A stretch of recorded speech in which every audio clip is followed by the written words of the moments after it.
Bueno, retomamos. Habíamos dicho que aparece el mesodermo, entonces ya estamos hablando desde el punto de vista del desarrollo embrionario de triblásticos. Dijimos también que aparecen un nuevo esquema de organización y de nivel de organización.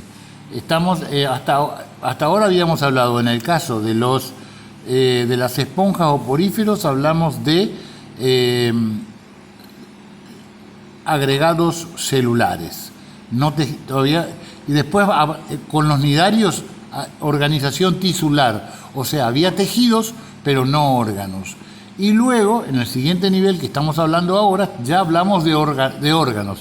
O sea, esas células que se organizaron en tejidos, en el caso de los nidarios, pero nunca llegaron a formar órganos, en este caso, ya el salto evolutivo implica que los tejidos se han complejizado y especializado de tal forma y combinado entre sí para formar estructuras más complejas denominadas órganos.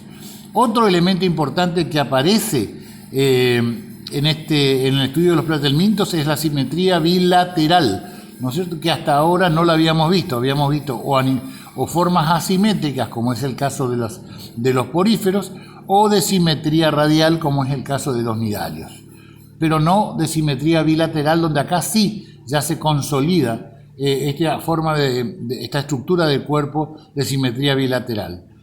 Yo agregaría a la simetría bilateral, lo agregaría como punto, también la cefalización, porque una cosa lleva a la otra. Recuerden que el hecho de tener un cuerpo simétrico aumenta la movilidad, y la movilidad aumenta la masa muscular, y la masa muscular necesita desarrollar un sistema nervioso que coordine los movimientos de esa masa muscular, y por lo tanto, cuando el sistema nervioso es más importante y más desarrollado, ya desarrolla zonas críticas o zonas centrales, como puede ser la cabeza. Entonces hay una cefalización. Este sería el elemento que agregaríamos nosotros después de simetría bilateral, la cefalización. Aparición de estructuras donde se alberga un sistema nervioso más desarrollado, como puede ser entonces la cabeza. Por eso hay cefalización. Ustedes recordarán que en el caso de esponjas y en el caso de nidarios, ¿no es cierto?, medusa, anémonas, corales, no podíamos reconocer un extremo al que podamos llamar o denominar o reconocer como cabeza. Así que aparece entonces este esquema de organización corporal nuevo, que es la cefalización. Y lo que también aparece como elemento novedoso es la simbiosis o asociación biológica denominada parasitismo, que evidentemente el grupo de los platelmintos, salvo una minoría, evolucionó, que alguna vez fueron de vida libre y habitaron gran parte del planeta y fueron dominantes, luego fueron retrocediendo y fueron reemplazados por sistemas de organización y organismos más eficientes, y ellos fueron recluyéndose a un esquema de vida parásita.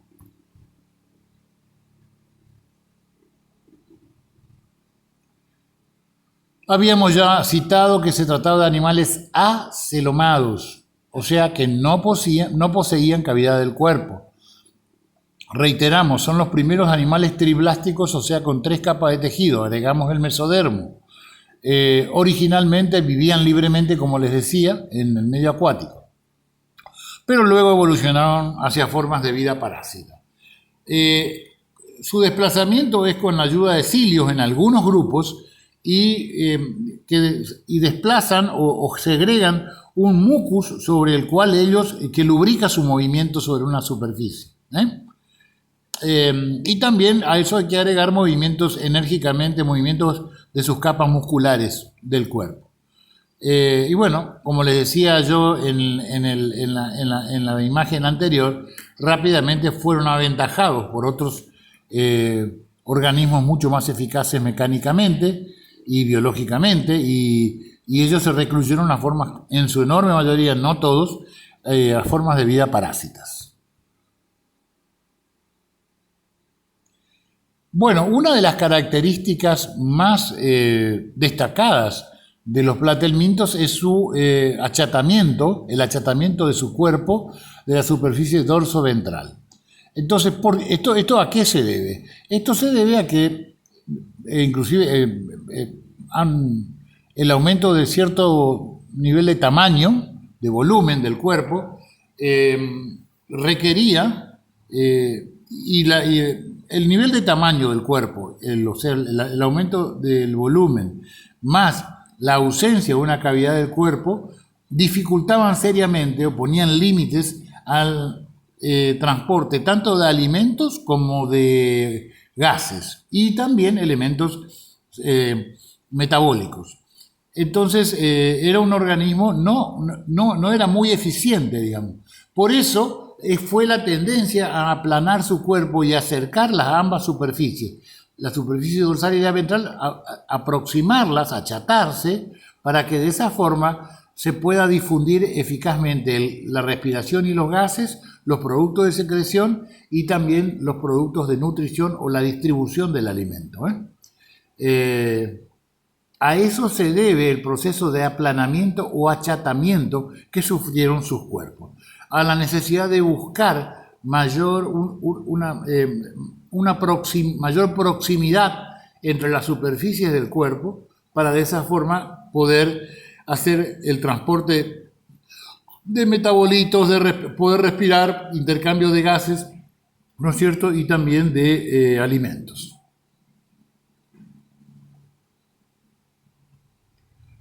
Acá repasamos el concepto porque por eso la tendencia fue a permanecer y mantenerse y evolucionar hacia el aplastamiento del cuerpo.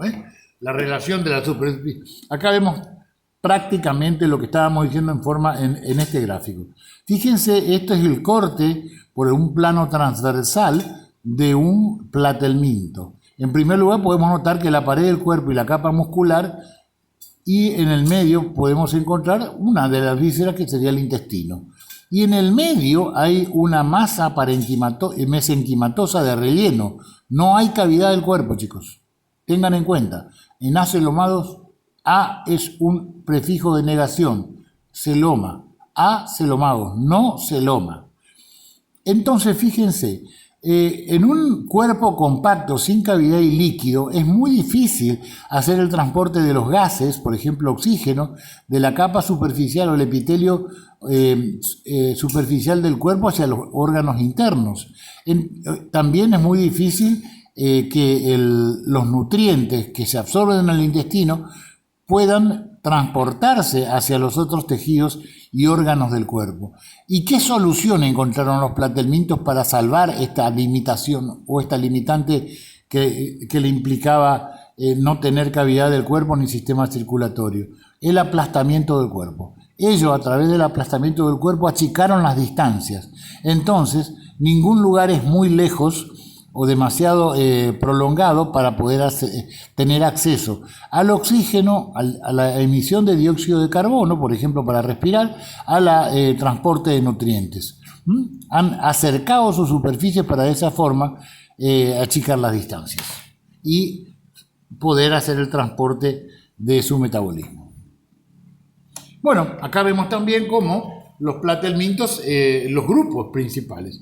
Fíjense que de la rama original del Phylum Platelminto, hablábamos de unas 20.000 especies descritas, hay una rama menor que se mantuvo como de vida libre, donde están solamente los turbelarios, más conocidas vulgarmente como planarias. Hay otra rama que evolucionó hacia formas de vida parásita con dos grandes grupos o clases. Phylum Platelminto, clase turbelarios de vida libre. Y hacia el parasitismo tenemos dos clases. La clase tremátoda, que son las famosas duelas, y la clase cestodas, que están las lombrices. Vamos primero a ver a los turbelarios. Los turbelarios son, la clase turbelaria es la única que alberga formas de vida libre. Los turbelarios habitan el mar, hay turbelarios de medidas importantes, 30, 40, 50 centímetros de largo, a veces 4 o 5 centímetros de espesor. Las planarias de mar son,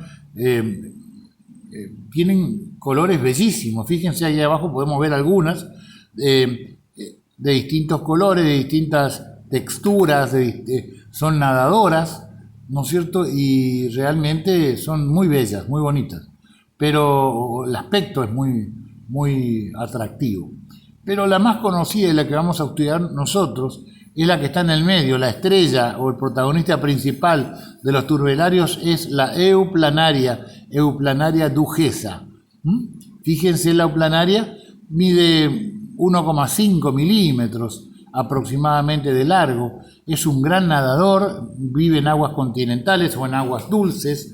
Les decía, es un gran nadador y es un temible depredador de la microfauna de las aguas continentales.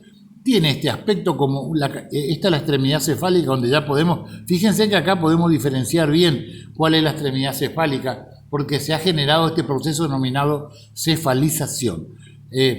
Vemos una cabeza manifiesta, vemos que la cabeza tiene forma de flecha y hay unos lóbulos laterales denominados aurículas. Esto sería la cara dorsal. En la cara dorsal podemos ver dos manchas bastante manifiestas que se denominan ocelos y que son fotosensibles, o sea, tienen sensibilidad a la presencia o ausencia de luz. Ojo, no forman imagen, solo detectan ausencia o presencia de luz. Lo que ven coloreado acá, esto ha sido sometido a un proceso de coloración interna, es la enorme ramificación que tienen los intestinos. Estos intestinos están coloreados, por eso se destacan y se ven a través de la pared del cuerpo de la euplanaria, y lo que ven en el medio es la boca y la faringe, que son muy desarrolladas. Ya vamos a estudiar y vamos a ver de qué manera los aplica. Acá vemos una euplanaria en pleno movimiento natatorio, cómo va cambiando de posición. La pared corporal de la planaria tiene distintos componentes. Hay un epitelio que rodea la superficie del cuerpo que en la cara dorsal es desnudo, o sea, no tiene ningún tipo de cubierta, pero en la cara ventral este epitelio tiene una gran cantidad de células con cilios, lo que va a facilitar, y vamos a ver, va a ayudar en el movimiento y en la locomoción de la planaria. También vamos a encontrar células glandulares y células especiales denominadas rhabdites o rhabditos.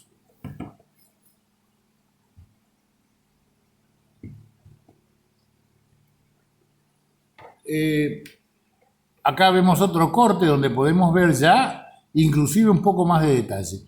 Fíjense, afuera esto sería la cara ventral, porque podemos ver los cilios, que no son los mismos cilios que vimos en ciliados de protozoarios. Chicos, le denominamos cilios porque tienen ese aspecto de pelos nada más, pero no tienen para nada la misma estructura. ¿Se acuerdan ustedes de los 9 pares periféricos y el par central? Nada que ver. Este es otro, solamente se parece en el nombre. Bueno, en el medio vamos a encontrar el tejido mesenquimatoso que rodea al cuerpo y que rellena internamente el cuerpo de los animales, que se llama sincitio. El sincitio es el tejido mesenquimatoso o de relleno, ¿no es cierto? En el interior de la cavidad, de donde debería haber cavidad, está relleno por este mesénquima denominado sincitio. Después tenemos dos capas musculares muy desarrolladas, bien desarrolladas. Una muscular circular externa y una longitudinal interna. La disposición de las fibras es circular externa, o sea, en este sentido que estoy mostrando, y la interna va por el eje principal del largo del cuerpo del animal. También vamos a ver extensiones de citoplasma celulares y cuerpos celulares.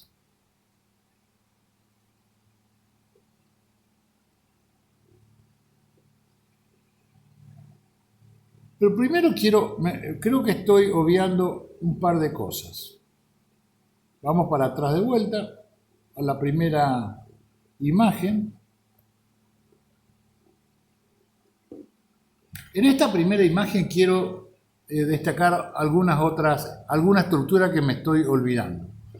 En la cara dorsal de la euplanaria, si podemos ver con más aumento, vamos a ver que en los bordes laterales de la cara dorsal vamos a encontrar una línea de orificios y puntos, ¿no es cierto? Esa línea de orificios y de puntos que están a todo lo largo de los bordes laterales de la cara superior del turbelario es una línea de nefridioporos. Ahí desemboca el sistema excretor que ya vamos a ver cómo se constituye. Siempre en lateral una línea de puntos que está en el borde lateral de la cara dorsal, reitero, de la euplanaria. Esa estructura había obviado explicárselas.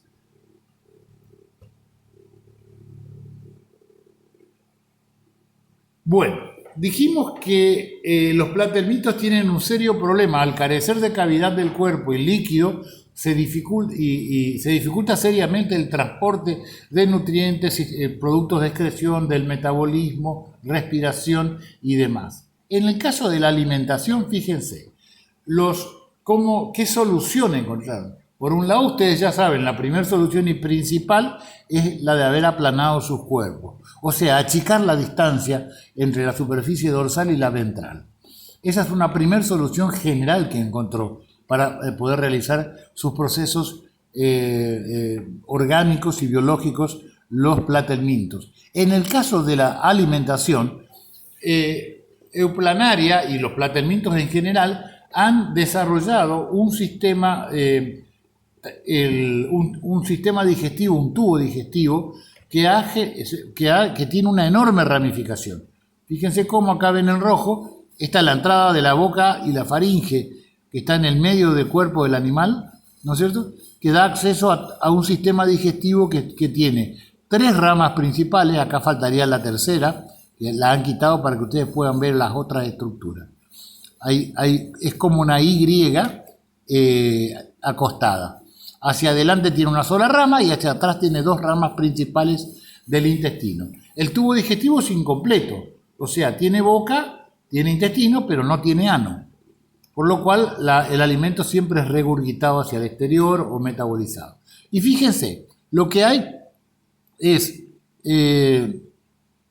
una ramificación extrema, muy abundante, de los ciegos gástricos que comunican el intestino y llevan a que el alimento esté cerca de todos los tejidos. Hacen una distribución muy eficiente dentro de sus limitaciones del alimento. Entonces, al no tener un sistema circulatorio que distribuya esto, al no tener una cavidad celómica que pueda difundir estos nutrientes, ellos llevan el sistema digestivo a una forma de ramificación que hace que todos los tejidos estén más o menos cerca. Lo mismo ocurre con el sistema excretor. Acá el digestivo está en rojo y el excretor lo pueden ver en color blanco. Hay como un canal principal o un conducto excretor principal tubular que conecta con el resto de los protonefrídeos excretores, que se distribuyen en todo el cuerpo, o sea que filtran el producto del metabolismo de todo el cuerpo, que después se expulsa obviamente por ese sistema de poros que estaba, como les decía yo, en lateral y en la cara dorsal del cuerpo de la euplanaria. Bueno, acá vemos con mucho más claridad algunos aspectos de su cuerpo. En el centro, esta euplanaria ha sido coloreada con azul de metileno y se puede ver en contraste, digamos, la región, sobre todo lo que es el sistema digestivo. Fíjense que les dije que tiene 3 ejes, o parece una Y, porque tiene una rama hacia adelante y 2 ramas hacia atrás. Esta es una y esta es la otra. Entonces es como una Y. Estos 3 rayos principales o ejes principales del tubo digestivo es lo que también le da el nombre y clasificación como tricládidos. van a encontrar en alguna bibliografía como tricláridos. Lo que también quiero destacar es que a partir de estas ramas intestinales principales se genera un proceso de ramificación en ciegos gástricos que aproximan el contenido del sistema digestivo a la mayoría de los tejidos del cuerpo de la euplanaria. Acá vemos también una boca muy evidente, seguida por una faringe muscular muy poderosa que tiene la posibilidad o tiene la facultad de poder hacer protrusión. En este caso, la faringe es como una trompa de un elefante que está metida dentro del cuerpo del animal. Cuando hay necesidad, esta trompa o esta faringe puede salir por la boca y actuar como si fuera una probóscide o una trompa, literalmente, con el cual el euplanaria puede capturar su alimento. Fíjense que inmediatamente por detrás, esto es en la superficie del cuerpo, ojo, la faringe está dentro del cuerpo, en el interior. En la superficie